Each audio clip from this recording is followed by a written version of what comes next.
As the world gets smaller and smaller and smaller because technology is really making spaces closer, time closer, there's not really separation. So what separation meant many years ago does not have the same meaning today as we speak. As I said before, I could be talking to someone face to face, even using my iPhone, my telephone, with someone who lives miles and miles away. Similarly with leadership. They were all assumptions, all beliefs, all paradigms, all mindsets regarding what a leader was and what leadership meant.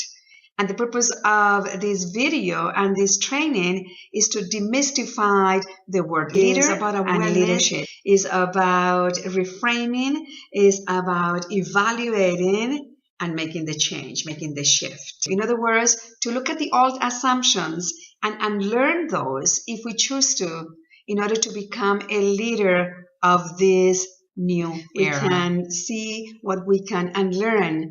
If the desire is to be someone who gets the power back, who knows that the outside circumstances do not need to control our results any longer, because we are focusing now on a purpose, on a vision that really becomes a reality when we work with our inner world, with the world of our thoughts, of our feelings, of our words. As a leader, we understand that we are responsible. In fact, it's Stevie Covey who talks of quality number 1, to be proactive, meaning we are responsible for what we create. And when we move from blaming, blaming government, blaming circumstances, blaming schools, blaming our parents, blaming everybody that is out of our control, then we become, or we don't become, but we discover our leader within. We begin to lead our lives, to create from that space that is under our own control, not the control of the outside world, which we cannot manage. I'll be naming 7 assumptions that are common, and you could choose which ones you still have or don't have, or even if you haven't learned all of them, this will be a good review as to why you are a leader and you have your power back to create from your vision or from your purpose. So let's look at the assumptions. Assumption number 1, which is one that is very common, is, are leaders born or made?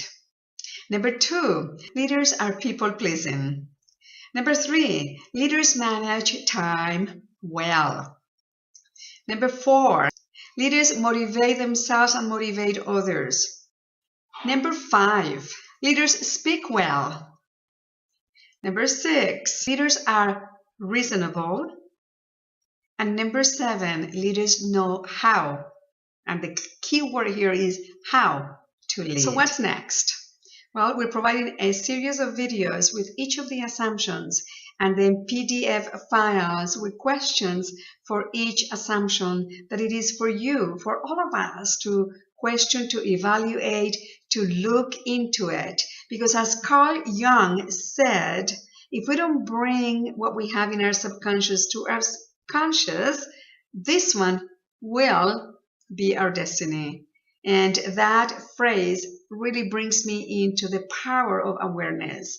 And even quantum physics says what we observe, we transform, or what we bring to our consciousness, we transform. If we leave it there somewhere where it has not been evaluated or even questioned, then those assumptions will continue to run our lives. And of course, that's not what we want, because certain assumptions give us certain results. If we want different results, we need different assumptions.